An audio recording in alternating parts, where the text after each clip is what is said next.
Good morning everyone.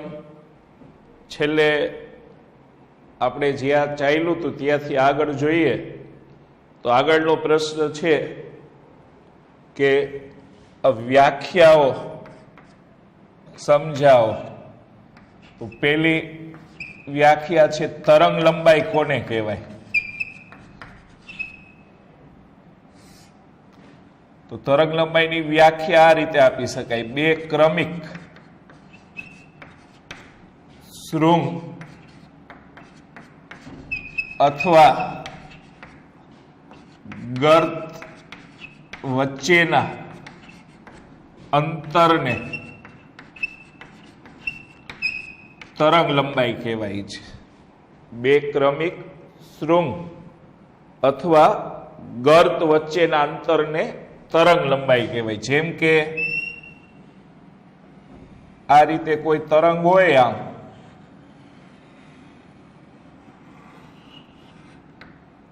તો અહીંયા આ બે ક્રમિક શૃંગ વચ્ચેનું જે અંતર હોય એને તરંગ લંબાઈ લેમડા વડે બતાવવામાં આવે. એના માટે સંજ્ઞા લેમડા વપરાય છે. અથવા તો બે ક્રમિક ગર્ત વચ્ચેનું અંતર હોય એને પણ તરંગ લંબાઈ લેમડા કહેવાય છે. એટલે બે ક્રમિક શૃંગ વચ્ચેના અંતરને અથવા તો બે ક્રમિક ગર્ત વચ્ચેના અંતરને તરંગ લંબાઈ તરીકે ઓળખવામાં આવે છે. અને તરંગ લંબાઈ છે એ આવા જુદા જુદા એકમોમાં માપી શકાય છે. જેમ કે પાઇકોમીટરમાં માપી શકાય છે, નેનોમીટરમાં માપી શકાય છે, સેન્ટીમીટરમાં માપી શકાય છે, મીટરમાં માપી શકાય છે અને એંગસ્ટ્રોમમાં માપી શકાય છે. એટલે તરંગ લંબાઈ આવા જુદા જુદા એકમોમાં માપી શકાય: પાઇકોમીટર, નેનોમીટર, સેન્ટીમીટર, મીટર કે એંગસ્ટ્રોમની અંદર માપી શકાય છે. પછી આવૃત્તિ કોને કહેવાય? આવૃત્તિ માટે સંજ્ઞા ન્યુ વપરાય છે. જો આ જે સંજ્ઞા છે એને વી નહીં કહેતા, આ ન્યુ સંજ્ઞા બોલવામાં આવે છે. ફિઝિક્સમાં તમારે આવૃત્તિને ફ્રીક્વન્સી ઉપરથી એફ લઈએ. ફિઝિક્સની અંદર આપણે કેમિસ્ટ્રીમાં હજી આ જૂના ગ્રીક શબ્દનો ઉપયોગ થતો હોય છે કે આવૃત્તિને ન્યુ વડે બતાવવામાં આવે છે. એટલે આને વી નહીં વાંચતા પણ ન્યુ વાંચવાનું છે. આવૃત્તિને સંજ્ઞા ન્યુ વડે બતાવાય. તો આવૃત્તિ કોને કહેવાય? તો કે એક સેકન્ડમાં આપેલા બિંદુમાંથી પસાર થતા તરંગોની સંખ્યાને આવૃત્તિ કહે છે. એક સેકન્ડમાં આપેલા બિંદુમાંથી પસાર થતા તરંગોની સંખ્યાને આવૃત્તિ કહેવામાં આવે છે. અને આ આવૃત્તિ અને તરંગ લંબાઈ વચ્ચે વ્યસ્ત સંબંધ હોય. એટલે કે ન્યુ પ્રપોર્શનલ ટુ 1/λ થાય. આવૃત્તિ અને તરંગ લંબાઈ વચ્ચે વ્યસ્ત સંબંધ હોય. અને એમાં ચલનની નિશાની દૂર કરીએ તો અહીંયા અચળાંક સી મૂકવામાં આવે છે. ચલનની નિશાની દૂર કરો તો અચળાંક સી મૂકવામાં આવે. જ્યાં સી છે એને પ્રકાશની ગતિ કહેવાય છે. એટલે કે પ્રકાશનો વેગ બતાવે છે. અને પ્રકાશના વેગનું મૂલ્ય 3 × 10⁸ મીટર પ્રતિ સેકન્ડ હોય છે. પ્રકાશનો વેગ કેટલો હોય? 3 × 10⁸ મીટર પ્રતિ સેકન્ડ. જો તમારે સેમીમાં લેવું હોય ને તો અહીંયા 10⁻10 આવે કે 10 સેન્ટીમીટર પ્રતિ સેકન્ડ આવે. કિલોમીટરમાં લેવું હોય તો અહીંયા 5 ઘાત આવી જાય. 10⁵ એટલે 1 લાખ થાય, આગળ 3 છે એટલે 3 લાખ. એટલે પ્રકાશ છે ને 1 સેકન્ડમાં 3 લાખ કિલોમીટર અંતર કાપે. પ્રકાશ 1 સેકન્ડમાં 3 લાખ કિલોમીટર અંતર કાપે. એટલે અહીંયા આવૃત્તિ અને તરંગ લંબાઈ વચ્ચે વ્યસ્ત સંબંધ છે. એટલે ન્યુ બરાબર સી ના છેદમાં લેમડા થાય. એટલે દાખલા માટે આ સૂત્ર આપણે ખાસ યાદ રાખશું કે ઘણીવાર પ્રકાશની તરંગ લંબાઈ આપી દીધી હોય ને આવૃત્તિ શોધવાનું પૂછીએ કે, અને ઘણીવાર આવૃત્તિ આપી દઈએ તો તરંગ લંબાઈ શોધવાનું પૂછી શકે છે. સી નું મૂલ્ય તો અચળ જ હોય. કેટલું હોય? 3 × 10⁸ મીટર પ્રતિ સેકન્ડ હોય છે. અને આવૃત્તિ છે એનો એકમ, આવૃત્તિનો એકમ હર્ટ્ઝ અથવા સેકન્ડ ઇનવર્સ હોય છે, જે એનો એસઆઈ એકમ કહેવાય છે. આવૃત્તિનો એકમ હર્ટ્ઝ અથવા સેકન્ડ ઇનવર્સ હોય, જે એનો એસઆઈ એકમ તરીકે ઓળખવામાં આવે. પછી તરંગ સંખ્યા કોને કહેવાય? તરંગ સંખ્યા બોલાય છે ને તરંગ આંકે બોલાય છે. એને ન્યુ બાર વડે બતાવાય છે. તરંગ સંખ્યા અથવા તરંગ આંક, એટલે ઘણીવાર આ તરંગ આંક શબ્દ વાપરતા હોય છે. તરંગ સંખ્યા અથવા તરંગ આંક. તો અહીંયા તરંગ લંબાઈના વ્યસ્તને, તરંગ લંબાઈના વ્યસ્તને તરંગ આંક કહેવાય છે અથવા તરંગ સંખ્યા કહેવાય છે. તરંગ લંબાઈના વ્યસ્તને તરંગ આંક કહેવાય. તરંગ લંબાઈનો વ્યસ્ત એટલે 1/લેમડા કહેવાય, અને એને તરંગ આંક એટલે ન્યુ બાર વડે બતાવાય છે. એટલે તરંગ આંક અથવા તરંગ સંખ્યા બરાબર શું થાય?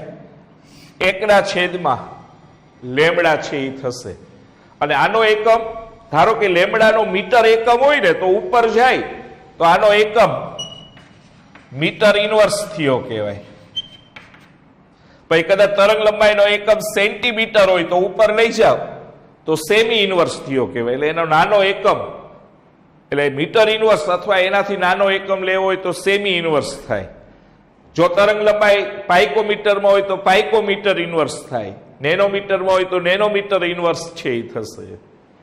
આટલું આ 3 વ્યાખ્યા હતી. એટલે તરંગ લંબાઈ કોને કહેવાય? તો કે 2 ક્રમિક શૃંગ અથવા ગર્ત વચ્ચેના અંતરને તરંગ લંબાઈ કહેવાય. અને એનો એકમ શું હોય? કા પાઇકોમીટર હોય, કા નેનોમીટર હોય, કા સેમી હોય, કા મીટર હોય, કા એંગસ્ટ્રોમ હોય છે. પછી આવૃત્તિ કોને કહેવાય?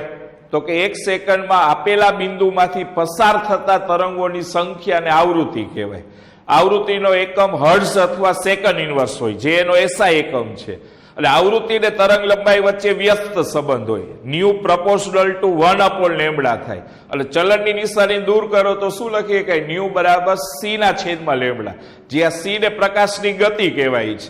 અને પ્રકાશની ગતિ અથવા વેગનું મૂલ્ય 3 × 10⁸ મીટર પ્રતિ સેકન્ડ હોય છે. અને છેલ્લી વ્યાખ્યા તરંગ સંખ્યા કોને કહેવાય? તો કે તરંગ લંબાઈના વ્યસ્તને તરંગ સંખ્યા કહેવાય. તરંગ સંખ્યાને ન્યુ બાર વડે બતાવવામાં આવે. અને ન્યુ બાર બરાબર શું થાય? 1/લેમડા થાય. અને એનો એકમ લેવો હોય તો મીટર ઇનવર્સ કે સેમી ઇનવર્સ લખી શકાય. ચાલો એના પછીનો પ્રશ્ન જોઈએ.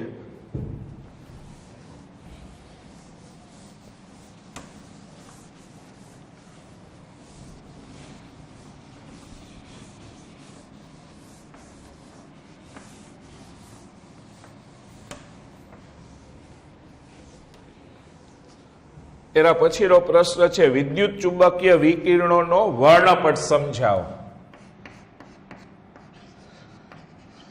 વિદ્યુત ચુંબકીય વિકિરણોનો વર્ણપટ સમજાવો.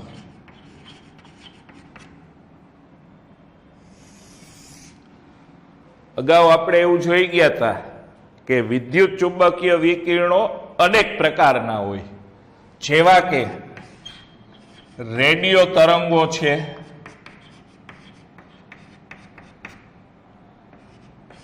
માઇક્રો તરંગો છે,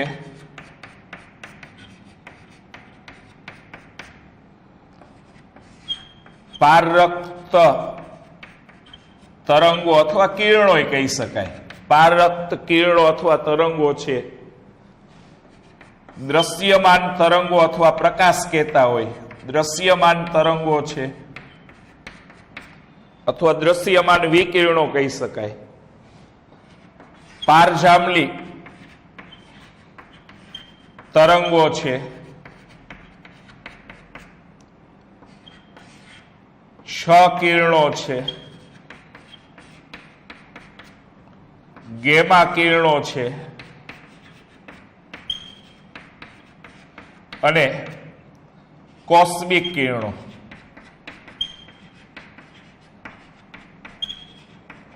તો આ બધાને વિદ્યુત ચુંબકીય વિકિરણો અથવા વિદ્યુત ચુંબકીય તરંગો કહેવાય છે. એટલે વિદ્યુત ચુંબકીય તરંગો આવા જુદા જુદા પ્રકારના હોય. રેડિયો તરંગો, માઇક્રો તરંગો, પારક તરંગો, દ્રશ્યમાન તરંગો, પારજાંબલી તરંગો, છ કિરણ, ગેમા કિરણો, કોસ્મિક કિરણો. એટલે આ જુદા જુદા તરંગો છે એની તરંગ લંબાઈ અલગ અલગ હોય છે. જેમ કે રેડિયો તરંગોની તરંગ લંબાઈ, રેડિયો તરંગોની તરંગ લંબાઈ 3×10⁻14 થી 3×10⁷ એંગસ્ટ્રોમ હોય છે. માઇક્રો તરંગો છે એની તરંગ લંબાઈ એનાથી ઓછી હોય, 3×10⁷ થી 6×10⁶ એંગસ્ટ્રોમ હોય છે. પારક્ત તરંગોની તરંગ લંબાઈ એના કરતા ઓછી હોય, 6×10⁶ થી 7600 એંગસ્ટ્રોમ હોય છે. પછી અમુક બુકમાં અહીંયા 4000 લખતા હોય છે. દ્રશ્યમાન તરંગો છે એની તરંગ લંબાઈ 7600 એંગસ્ટ્રોમ થી 3800 એંગસ્ટ્રોમ હોય છે. ઘણી વાર એનું નજીકનું મૂલ્ય આવું સ્વીકારી લેતા હોય, 8000 થી 4000 એંગસ્ટ્રોમ. એમ પારજાંબલી તરંગોની તરંગ લંબાઈ એનાથી ઓછી હોય, 3800 એંગસ્ટ્રોમ થી 150 એંગસ્ટ્રોમ હોય છે. છ કિરણોની તરંગ લંબાઈ એના કરતા ઓછી, 150 એંગસ્ટ્રોમ થી 0.1 એંગસ્ટ્રોમ હોય છે. ગેમા કિરણોની તરંગ લંબાઈ એના કરતા ઓછી હોય, 0.1 એંગસ્ટ્રોમ થી 0.01 એંગસ્ટ્રોમ સુધીની હોય છે. અને કોસ્મિક કિરણોની તરંગ લંબાઈ એના કરતા ઓછી કે 0.01 એંગસ્ટ્રોમ કે તેથી ઓછી તરંગ લંબાઈ હોય છે.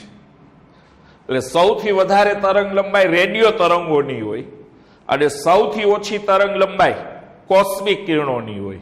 અને તરંગ લંબાઈ ને આવૃત્તિ વચ્ચે વ્યસ્ત સંબંધ હોય. જેની તરંગ લંબાઈ ઝાઝી ને એની આવૃત્તિ ઓછી હોય. રેડિયો તરંગો હોય તો એની આવૃત્તિ 10⁶ હર્ટ્ઝ જોવા મળતી હોય છે. અને રેડિયો તરંગો છે એ રેડિયો પ્રસારણમાં ઉપયોગી હોય છે.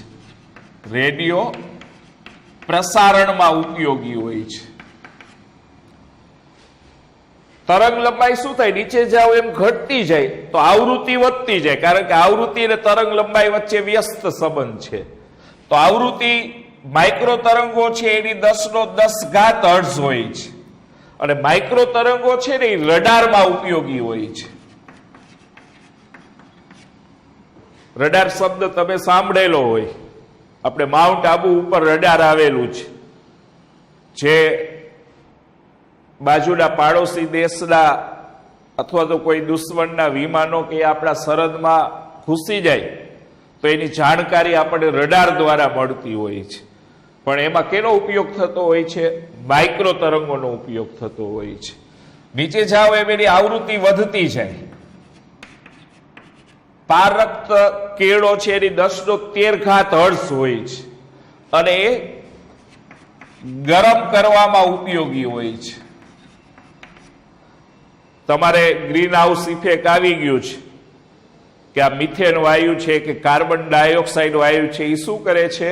સૂર્યમાંથી આવતા પારરક્ત કિરણોને શોષી લે છે. અને એને લીધે પારરક્ત કિરણો શું કરે? એ વાતાવરણના તાપમાનમાં વધારો કરે એને ગરમ કરે છે. દ્રશ્યમાન તરંગો છે એની આવૃત્તિ એના કરતા ઓછી હોય, 10^15 હર્ટ્ઝ હોય છે. અને પારજાંબલી કિરણો છે એની તરંગ લંબાઈ એની આવૃત્તિ એનાથી ઓછી હોય, 10^16 હર્ટ્ઝ છે. આની આવૃત્તિ યાદ રાખવા માટે તો આવું સરળ છે. જો આ અનુક્રમે સંખ્યા આમાં 4 ઘાત ઉમેરીએ, પછી એક ઘટાડો એટલે 3 ઘાત ઉમેરો, એક ઘટાડો એટલે 2 ઘાત ઉમેરો, એક ઘટાડો એટલે 1 ઉમેરો, એટલે 4, 3, 2, 1 ઉમેરતા જવાના. આમાં 4 ઉમેરો એટલે 10, 3 ઉમેરો એટલે 13, 2 ઉમેરો એટલે 15, 1 ઉમેરો એટલે 16. એટલે યાદ રાખવા માટે 4, 3, 2, 1 ઉમેરતા જવાનું. ચાલો એના પછીનો પ્રશ્ન છે. એટલે આ બધા શું કહેવાય? વિદ્યુત ચુંબકીય તરંગો અથવા વિકિરણો કહેવાય છે. એના પછીનો પ્રશ્ન છે વિદ્યુત ચુંબકીય વિકિરણનો કણ સ્વભાવ સમજાવો.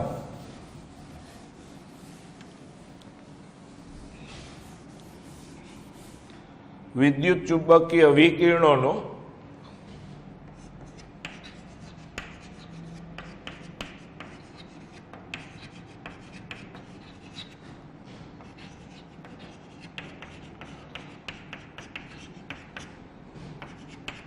કણ સ્વભાવ સમજાવો.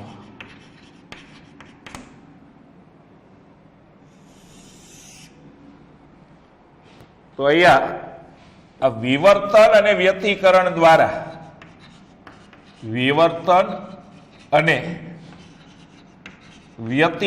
દ્વારા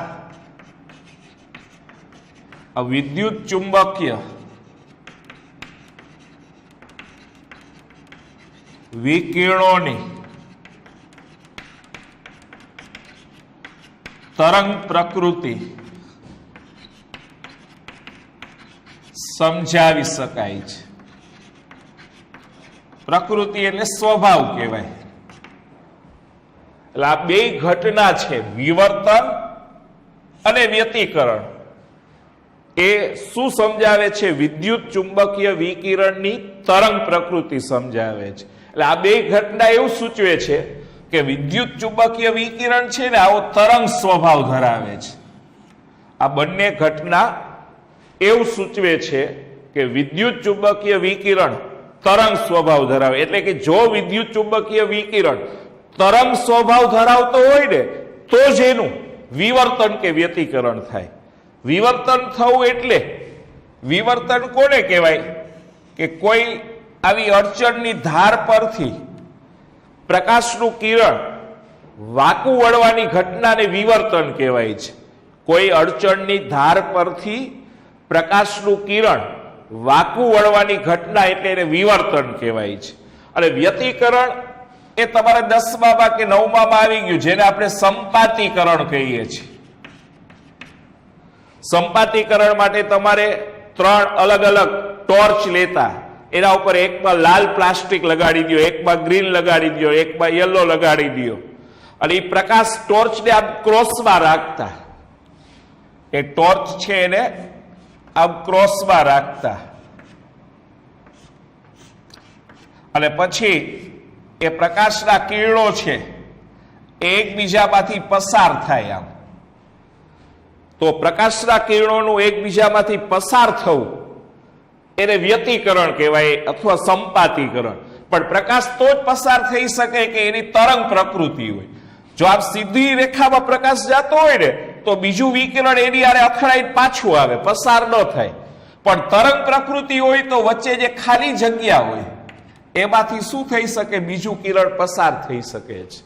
એટલે આ બંને ઘટનાઓ એવું સૂચવે છે કે વિદ્યુત ચુંબકીય વિકિરણ કયા સ્વરૂપે હોય? તરંગ સ્વરૂપે હોય એવું કહે છે. બીજું કે આ નીચેના અવલોકનો છે, નીચેના અવલોકનો એ વિદ્યુત ચુંબકીય સિદ્ધાંત દ્વારા સમજાવી શકાતા નથી.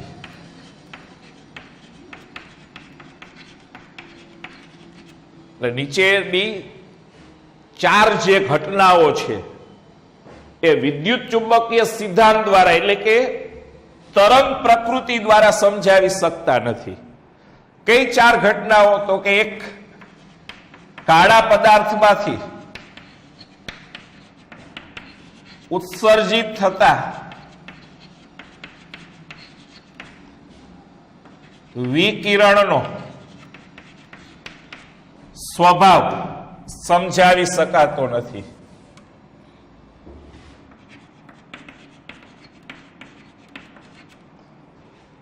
એટલે પ્રકાશ છે એટલે કે વિદ્યુત ચુંબકીય વિકિરણ છે એની તરંગ પ્રકૃતિ વડે કાળા પદાર્થમાંથી ઉત્સર્જિત થતા વિકિરણનો સ્વભાવ સમજાવી શકતો નથી.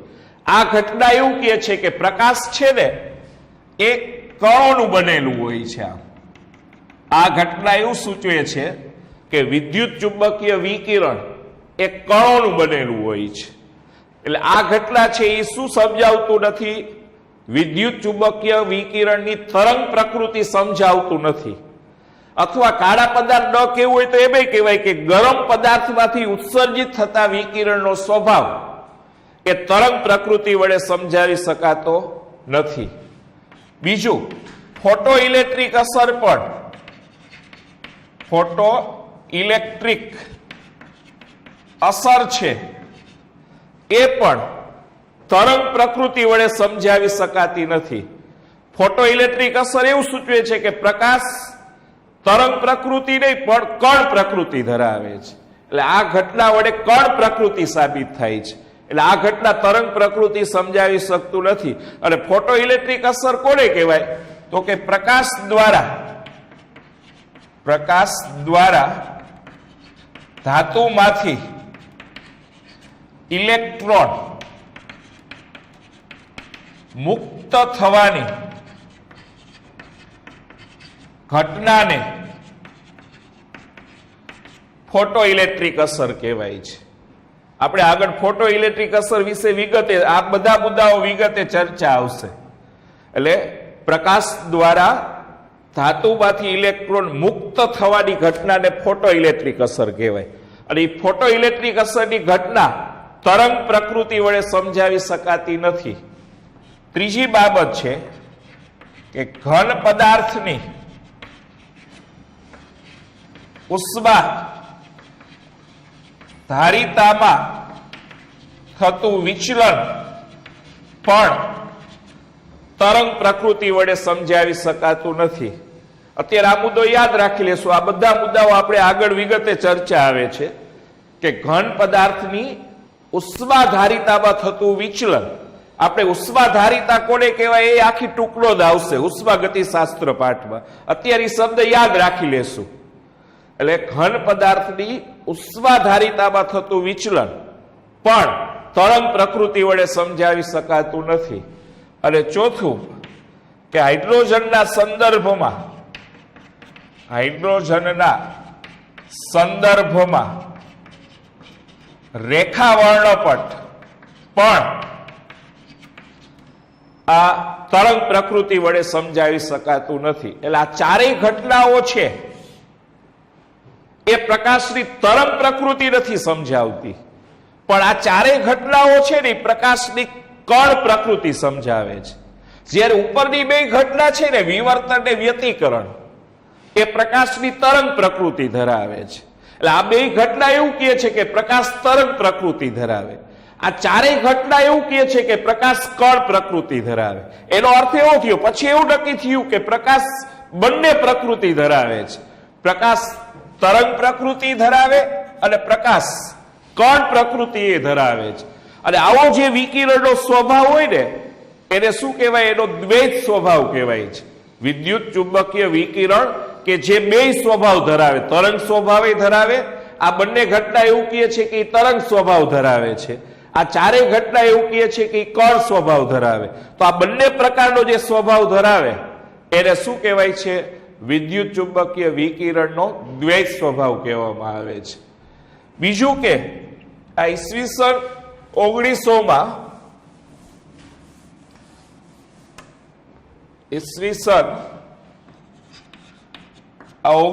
માં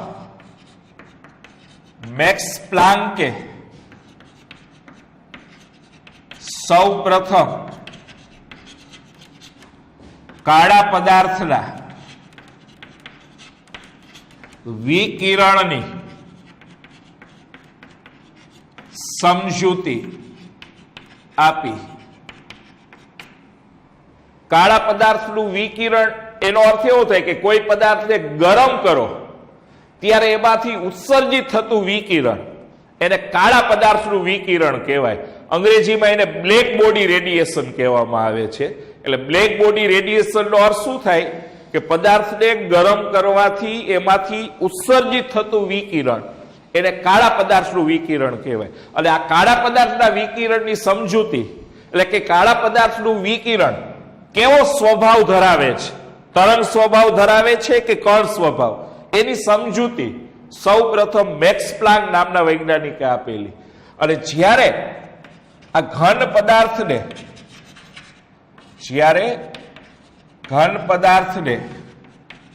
ગરમ કરવામાં આવે છે ત્યારે તેમાંથી વિશાળ વિસ્તાર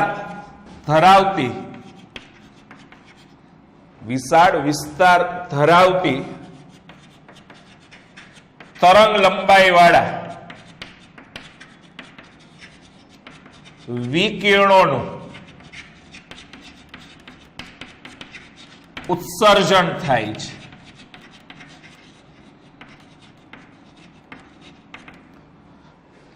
એટલે જ્યારે આપણે કોઈ ઘન પદાર્થને ગરમ કરીએ છીએ ત્યારે એમાંથી શું ઉત્પન્ન થાય છે? વિકિરણોનું ઉત્સર્જન થાય. જ્યારે કોઈ ઘન પદાર્થને ગરમ કરો ત્યારે એમાંથી વિકિરણો ઉત્પન્ન થાય. પણ જે વિકિરણો ઉત્પન્ન થાય ને એ વિશાળ વિસ્તારની તરંગ લંબાઈ ધરાવે છે. એટલે કે ઘણી બધી અલગ અલગ પ્રકારની તરંગ લંબાઈ છે એ ધરાવતા હોય છે. હમણાં જ આપણે જોઈ ગયા કે વિદ્યુત ચુંબકીય વિકિરણો છે એમાં રેડિયો તરંગોથી શરૂ કરીને કોસ્મિક કિરણો છે, તો એ બધાની તરંગ લંબાઈ અલગ અલગ હતી. તો એ શું થયો કહેવાય? રેડિયો તરંગોથી કોસ્મિક કિરણો લ્યો તો એ વિશાળ વિસ્તારની તરંગ લંબાઈ વાળા વિકિરણોનું ઉત્સર્જન થયું કહેવાય. જેમ કે આનું આપણે ઉદાહરણ લેવું હોય તો આ જે લોખંડ છે એ લોખંડને આપણે ગરમ કરીએ તો શરૂઆતમાં એનો ઝાંખો લાલ રંગ જોવા મળે. જ્યારે તમે લોખંડને ગરમ કરો ત્યારે એનો ઝાંખો લાલ રંગ જોવા મળે. અને આપણને જેવો રંગ જોવા મળતો હોય ને એવા રંગનું ઉત્સર્જન થતું હોય. એટલે કે એવા રંગ ધરાવતા વિકિરણોનું ઉત્સર્જન થતું હોય. હજી લોખંડને જો વધુ ગરમ કરીએ તો એ ઝાંખો લાલ રંગ છે એમાંથી વધુ ને વધુ લાલ રંગ એટલે કે ઘેરો લાલ રંગ બની જાય. વધુ ને વધુ લાલ રંગમાં એનું રૂપાંતર થાય. એટલે કે એમાંથી ઘેરો લાલ રંગ ઉત્પન્ન થાય. હજી એને વધારે ગરમ કરીએ તો સફેદ રંગ ઉત્પન્ન થાય. અને અંતે હજી એને ખૂબ જ વધારે ગરમ કરો તો વાદળી રંગ ઉત્પન્ન થાય છે. તો લાલ રંગની તરંગ લંબાઈ અલગ હોય ને વાદળી રંગની અલગ હોય, ઝાંખા લાલની અલગ હોય, ઘેરા લાલની અલગ હોય, સફેદની અલગ હોય, વાદળીની અલગ હોય. એનો અર્થ શું થયો કે વિશાળ વિસ્તાર ધરાવતી તરંગ લંબાઈ વાળા વિકિરણોનું ઉત્સર્જન થયું કહેવાય. અને તરંગ લંબાઈ અને આવૃત્તિ વચ્ચે વ્યસ્ત સંબંધ હોય. જેની તરંગ લંબાઈ ઝાઝી હોય એની આવૃત્તિ ઓછી હોય. આ ઝાંખા લાલ રંગનો પ્રકાશ છે એની આ ચારેયમાં આવૃત્તિ ઓછી હોય. અને વાદળી રંગ છે એની ચારેયમાં આવૃત્તિ વધુ હોય છે. એનો અર્થ એવો થયો કે લોખંડને જેમ જેમ તમે ગરમ કરતા જાઓ તેમ તેમ ઓછી આવૃત્તિથી વધુ આવૃત્તિ વાળા વિકિરણો છે ઉત્સર્જિત થતા જાય. ઓછી આવૃત્તિથી વધારે આવૃત્તિ વાળા વિકિરણો ઉત્સર્જિત થતા જાય. જેમ કે ઝાંખા લાલ રંગના પ્રકાશની આવૃત્તિ સૌથી ઓછી હોય અને વાદળી રંગના પ્રકાશના વિકિરણની આવૃત્તિ એ સૌથી વધારે હોય છે. બીજું કે કાળો પદાર્થ કોને કહેતા હોય છે? બ્લેક બોડી કોને કહેવાય? કાળો પદાર્થ એટલે અંગ્રેજીમાં બ્લેક બોડી શબ્દ વપરાય છે. તો કે જે પદાર્થ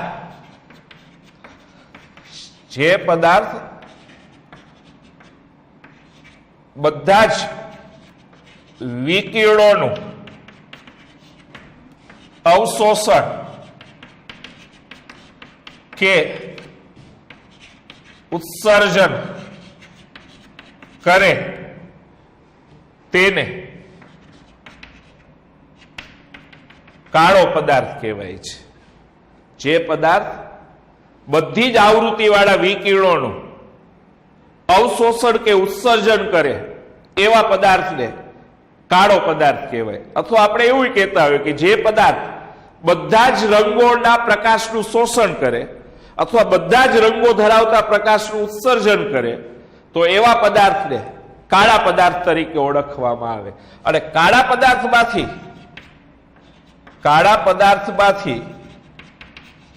ઉત્સર્જિત થતા વિકિરણોને કાળા પદાર્થનું વિકિરણ કહેવાય છે.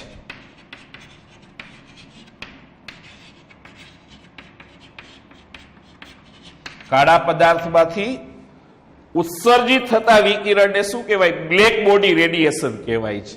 કાળા પદાર્થમાંથી ઉત્સર્જિત થતા વિકિરણને કાળા પદાર્થનું વિકિરણ તરીકે ઓળખવામાં આવે છે. જો આ ઉત્સર્જિત થતા પ્રકાશ છે, પ્રકાશ કયો કે વિકિરણો કયો, બંને એક જ, કે ઉત્સર્જિત થતું જે વિકિરણ છે એ ઉત્સર્જિત વિકિરણની આવૃત્તિ ઉત્સર્જિત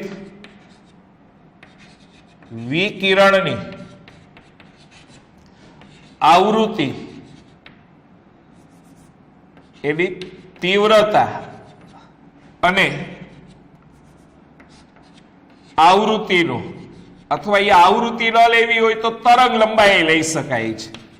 આપણે ટેક્સમાં ભાઈ આલેખ તરંગ લંબાઈનો આપ્યો છે, લખાણમાં આવૃત્તિ શબ્દ બોલેલા છે. એટલે આ બે માંથી ગમે તે ચાલે કે તીવ્રતા વિરુદ્ધ આવૃત્તિ અથવા તીવ્રતા વિરુદ્ધ તરંગ લંબાઈનો જો આલેખ દોરીએ તો એનો આલેખ વક્ર મળે છે. ઉત્સર્જિત વિકિરણની તીવ્રતાને અંગ્રેજીમાં ઇન્ટેન્સિટી કહેવામાં આવે છે. એટલે ઉત્સર્જિત વિકિરણની તીવ્રતા અને આવૃત્તિ અથવા તો તીવ્રતા અને તરંગ લંબાઈનો જો આલેખ દોરવામાં આવે તો એ આલેખ કેવો મળે છે? વક્ર મળે છે. અને આવો જે વક્ર આલેખ છે એ તાપમાન પર આધારિત હોય છે. એટલે વક્ર કેવો મળશે એનો આધાર તાપમાન ઉપર રહેલો હોય. જેમ કે અહીંયા તીવ્રતા વિરુદ્ધ ઉત્સર્જિત પ્રકાશની તીવ્રતા વિરુદ્ધ તરંગ લંબાઈ છે, એનો જો આપણે આલેખ દોરીએ તો કોઈ T1 તાપમાને ગ્રાફ આવો મળે છે. કોઈ અને ધારો કે T2 તાપમાન કહીએ તો કોઈ T2 તાપમાને ગ્રાફ છે આવો મળે છે. પણ જો તાપમાન ઘટાડવામાં આવે તો એનો ગ્રાફ છે આવો મળતો હોય. જો તાપમાન ઘટાડીએ તો ગ્રાફ છે આવો મળે છે. એટલે તાપમાન વધારો ને તો શું થશે? તીવ્રતા વધતી જાય છે. અને તાપમાન ઘટાડો તો તીવ્રતા ઘટે. બીજું કે અહીંયા નિશ્ચિત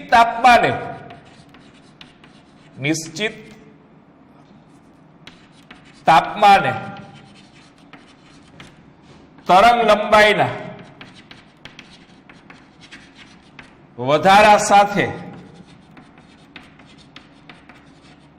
તીવ્રતા વધે છે.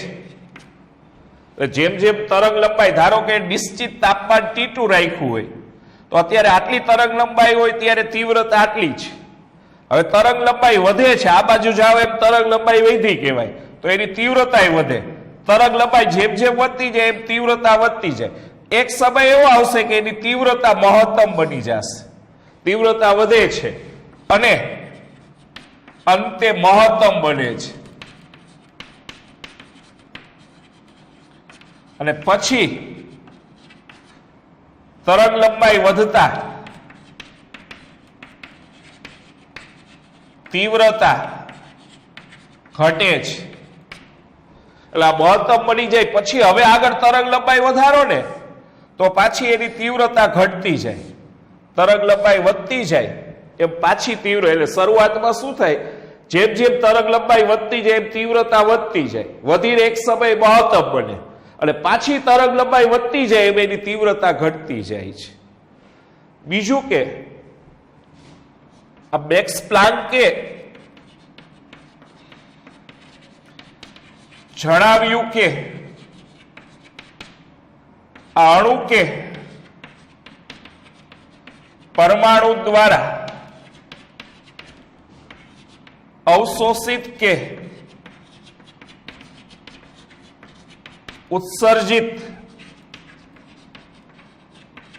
ઊર્જા અથવા શક્તિ અથવા વિકિરણ કહેવાય, વિકિરણ છે એ ઊર્જાનું સ્વરૂપ છે, સૂર્યમાંથી પ્રકાશ આવે ને વિકિરણો સ્વરૂપે આવે, પણ એ વિકિરણો શું કહેવાય, એક ઊર્જાનું સ્વરૂપ કહેવાય. તો અણુ કે પરમાણુ દ્વારા અવશોષિત કે ઉત્સર્જિત ઊર્જા એ સતત હોતી નથી, પરંતુ અસતત હોય છે. એટલે મેક્સ પ્લાન્કે શું જણાવ્યું કે અણુ કે પરમાણુ દ્વારા અવશોષિત, એટલે ધારો કે કોઈ આ પદાર્થ છે જે અણુ કે પરમાણુનો બનેલો હોય, તો એના દ્વારા કોઈ અવશોષિત થતું વિકિરણ હોય કે એના દ્વારા ઉત્સર્જિત થતું વિકિરણ હોય તો એ સતત ન હોય પણ અસતત હોય છે. અસતત હોય છે એટલે આવા નાના નાના ઉર્જાના સ્વરૂપોનું બનેલું હોય, આવા નાના નાના નાના ઉર્જાનું સ્વરૂપ હોય છે. એટલે કોઈ અણુ કે પરમાણુ દ્વારા આ અવશોષિત કે ઉત્સર્જિત થતું વિકિરણ એ સતત ન હોય પણ અસતત હોય છે, એ સતત હોતું નથી પણ અસતત હોય છે. અને આવી ઓછી ઉર્જા કે જે અવશોષિત કે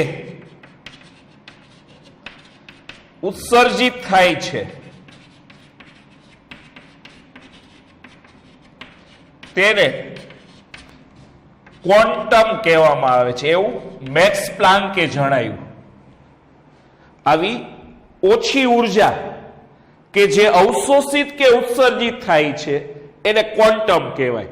આવી ઓછી ઉર્જા એટલે દરેક આ નાનું નાનું જે સ્વરૂપ રહ્યું ને કણનું એને ક્વોન્ટમ કહેવાય. ક્વોન્ટમ એટલે કણ થશે, ક્વોન્ટમ એટલે કણ, પણ એ કણને શું નામ આપ્યું, મેક્સ પ્લાન્કે ક્વોન્ટમ નામ આપ્યું. અને એ નાનો કણ એટલે ઉર્જાનું સ્વરૂપ કહેવાય, ઉર્જાનું સૌથી ઓછું સ્વરૂપ કે જે પદાર્થ દ્વારા શોષાય કે ઉત્સર્જિત થાય એને આ ક્વોન્ટમ તરીકે ઓળખવામાં આવે છે. અને વિકિરણના એક ક્વોન્ટમની ઉર્જા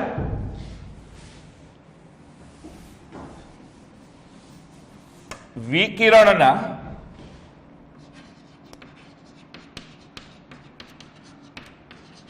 એક ક્વોન્ટમની ઉર્જા, ક્વોન્ટમ એટલે કણ કહેવાય અને કણ એટલે ઉર્જાનું નાનું સ્વરૂપ, એટલે વિકિરણના એક ક્વોન્ટમની ઉર્જા તેની આવૃત્તિના સમપ્રમાણમાં હોય છે.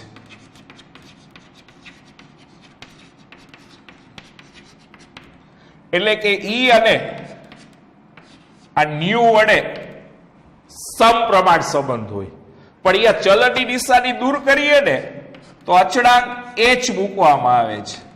તો દાખલા માટે આ સૂત્ર ખાસ યાદ રાખશું કે E બરાબર h ન્યુ.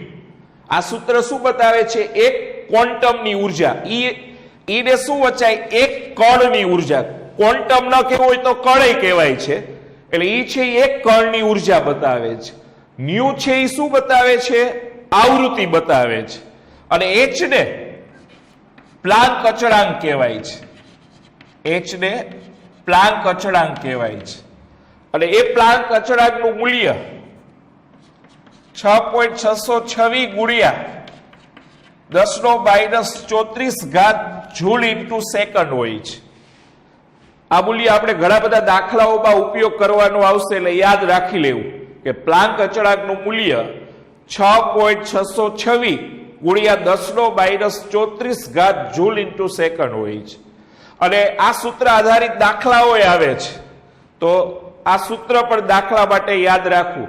અહીંયા ન્યુ બરાબર સી ના છેદમાં લેમડા થાય, એટલે આ સૂત્ર આમે લખી શકાય કે ઈ બરાબર એચ ન્યુ એટલે સી ના છેદમાં લેમડા. તો અહીંયા બાજુમાં આ સૂત્ર લખજો, ઈ બરાબર HC અપોન લેમડા પણ લખી શકાય છે. આ સૂત્રમાં ઈ ને શું કહેવાય? એક કણની ઉર્જા, સી પ્રકાશની ગતિ છે, એચ પ્લાન્ક અચળાંક છે, અને લેમડા છે એ પ્રકાશની તરંગ લંબાઈ સૂચવે છે. અને આ સિદ્ધાંત દ્વારા મેક્સ પ્લાન્ક એ સમજાવી શક્યો કે આ પ્રકાશની ઉત્સર્જિત પ્રકાશની તીવ્રતા અથવા વિકિરણની તીવ્રતા કહેવાય. પ્રકાશ છે એ વિકિરણોનું બનેલું હોય, એટલે ઉત્સર્જિત પ્રકાશની તીવ્રતા જુદા જુદા તાપમાને તરંગ લંબાઈ અથવા આવૃત્તિ પર આધાર રાખે છે. એટલે ઉત્સર્જિત જે વિકિરણ છે એની તીવ્રતા જુદા જુદા તાપમાને કોના ઉપર આધાર રાખે છે? તરંગ લંબાઈ અથવા આવૃત્તિ. એટલે તરંગ લંબાઈ બદલાય તો પ્રકાશની તીવ્રતા બદલાય, આવૃત્તિ બદલાય તો પણ પ્રકાશની તીવ્રતા છે એ બદલાતી હોય છે. એટલે પ્રકાશની તીવ્રતાનો આધાર અથવા ઉત્સર્જિત થતા વિકિરણની તીવ્રતાનો આધાર એ તરંગ લંબાઈ અથવા તો આવૃત્તિ ઉપર રહેલો હોય છે.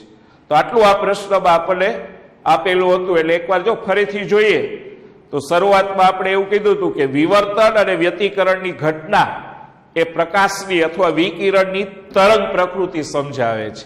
પણ નીચેના અવલોકનો એવા છે કે જે વિદ્યુત ચુંબકીય સિદ્ધાંત એટલે કે તરંગ પ્રકૃતિ વડે સમજાવી શકાતા નથી. ક્યાં અવલોકનો? તો કે એક, કાળા પદાર્થમાંથી ઉત્સર્જિત થતા વિકિરણનો સ્વભાવ સમજાવી શકાતો નથી. ફોટો ઇલેક્ટ્રિક અસરની ઘટના સમજાવી શકાતી નથી. ઘન પદાર્થની ઉષ્માધારિતામાં થતું વિચલન સમજાવી શકાતું નથી. હાઇડ્રોજનના સંદર્ભમાં રેખા વર્ણ પણ સમજાવી શકાતો નથી. આ ચારેય ઘટનાઓ છે એ તરંગ પ્રકૃતિ વડે સમજાવી શકાતી નથી. પછી ઈસવીસન 1900માં સૌ પ્રથમ મેક્સ પ્લાન્કે કાળા પદાર્થનું વિકિરણ છે એની સમજૂતી આપી. અને એને એવું કીધું કે જ્યારે ઘન પદાર્થને ગરમ કરવામાં આવે ત્યારે એમાંથી વિશાળ વિસ્તાર ધરાવતી તરંગ લંબાઈ વાળા વિકિરણોનું ઉત્સર્જન થાય છે. અને એનું ઉદાહરણ આપીને સમજાયું કે ધારો કે લોખંડને ગરમ કરીએ તો શરૂઆતમાં એ ઝાંખો લાલ રંગ ઉત્પન્ન કરે, હજી વધારે ગરમ કરો તો એ લાલ રંગ વધુ ને વધુ ઘેરો થતો જાય, હજી વધારે ગરમ કરો તો સફેદ રંગ થઈ જાય, અને હજી વધારે ગરમ કરો તો અંતે વાદળી રંગ જોવા મળે છે. એનો અર્થ એવો થયો કે ઘન પદાર્થને ગરમ કરતા એમાંથી ઓછી આવૃત્તિ વાળા વિકિરણોથી ઊંચી આવૃત્તિ વાળા વિકિરણોનું ઉત્સર્જન થાય છે. જેમ કે લાલ રંગના પ્રકાશની આવૃત્તિ સૌથી ઓછી હોય અને વાદળી રંગના વિકિરણની આવૃત્તિ સૌથી વધારે હોય છે. બીજું કે કાળો પદાર્થ કોને કહેવાય? તો કે જે પદાર્થ બધી જ આવૃત્તિ વાળા વિકિરણોનું અવશોષણ કે ઉત્સર્જન કરે એવા પદાર્થને કાળો પદાર્થ કહેવાય છે. અને કાળા પદાર્થમાંથી ઉત્સર્જિત થતા વિકિરણોને શું કહેવાય છે? કાળા પદાર્થનું વિકિરણ કહેવાય છે. બીજું કે આ ઉત્સર્જિત વિકિરણની તીવ્રતા અને આવૃત્તિ અથવા તરંગ લંબાઈનો જો આલેખ દોરીએ તો એ આલેખ વક્ર મળે છે. અને એ આલેખ તાપમાન પર આધારિત હોય છે. અને આપણે T1 અને T2 તાપમાને આલેખ દોરેલો છે. અને એ આલેખ પરથી આપણે એવું કહી શકીએ કે કોઈ નિશ્ચિત તાપમાને શરૂઆતમાં તરંગ લંબાઈ વધતી જાય એમ એની તીવ્રતા વધતી જાય, અને એક સમયે તીવ્રતા મહત્તમ બને અને પછી તરંગ લંબાઈ વધારો તો પાછી એની તીવ્રતા ઘટતી જાય છે. આ સિવાય મેક્સ પ્લાન્કે એવું જણાવ્યું કે ઉત્સર્જિત કે અવશોષિત થતું જે વિકિરણ છે એની જે ઉર્જા છે એ ઉર્જા સતત હોતી નથી પણ અસતત હોય છે. અને આવી જે અણુ કે પરમાણુ દ્વારા ઉર્જાનું સૌથી ઓછું સ્વરૂપ જે શોષાય કે ઉત્સર્જાય છે એવા નાના સ્વરૂપને એને ક્વોન્ટમ અથવા કણ નામ આપ્યું. અને એક ક્વોન્ટમ વિકિરણના એક ક્વોન્ટમની ઉર્જા તેની તરંગ લંબાઈના તેના આવૃત્તિના સમપ્રમાણમાં હોય, તરંગ લંબાઈના કેવું હોય તો વ્યસ્ત પ્રમાણમાં હોય. એટલે સૂત્ર આપણને શું મળે? E બરાબર h મળે. અને જ્યાં h ને પ્લાન્ક અચળાંક કહેવાય અને એનું મૂલ્ય 6.626 ગુણ્યા 10⁻34 જૂલ ઇન્ટુ સેકન્ડ હોય છે. અને આ વીજ ચુંબકીય સિદ્ધાંત દ્વારા આપણે એવું સમજી શકીએ છીએ કે ઉત્સર્જિત પ્રકાશની જે તીવ્રતા છે એ જુદા જુદા તાપમાને આવૃત્તિ અથવા તરંગ લંબાઈ પર આધારિત છે. ચાલો, તો આજે 3 પ્રશ્ન છે એ આપણે શીખી ગયા, અને 3 પ્રશ્ન છે એ તૈયાર કરી લેવા. અને હવે આવતા નેક્સ્ટ લેક્ચરમાં પાછા આપણે અહીંયાથી આગળ ચલાવીશું. Okay, by.